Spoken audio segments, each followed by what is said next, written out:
I'm ready. I'm ready. Okay, Stewie, we have a most important mission. Determine who is more disgusting, 67 guy or 61 guy. First question, what even makes someone disgusting? Is it hygiene, habits, or just vibes? With imagination, you can do anything, even solve moral mysteries. What the deuce? Disgusting is a remarkably subjective construct, you imbecilic bundle of optimism. Is 67 guy a chronic nose picker or merely an enthusiast of questionable sandwich combinations? And is 61 guy a hoarder of wet socks or a collector of unwashed spoons? I require specifics before issuing a categorical judgment. Victory is mine? Not until I deduce their relative repulsiveness. Ooh, good point. I assume 67 guy keeps a jar of mystery goop and calls it seasoning. That's pretty icky. But maybe 61 guy has a habit of singing into other people's toothbrushes. Yikes. The best time to wear a striped sweater is all the time, but the best time to wash your hands is every time you touch something suspicious. So how do we weigh dramatic grossness versus consistent mild grossness?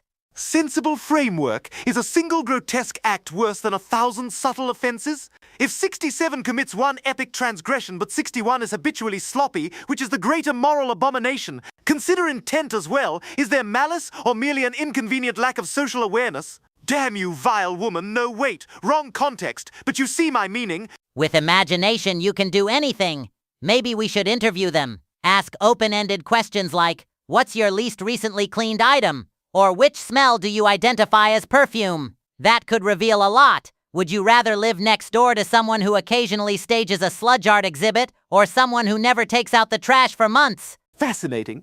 So we value predictability and boundaries. I suspect 61 guy's perpetual negligence would erode sanity over time, whereas 67's occasional catastrophe, while traumatic, is episodic. Which is worse, prolonged erosion or acute trauma? I pose the question back to you, freakishly cheerful one.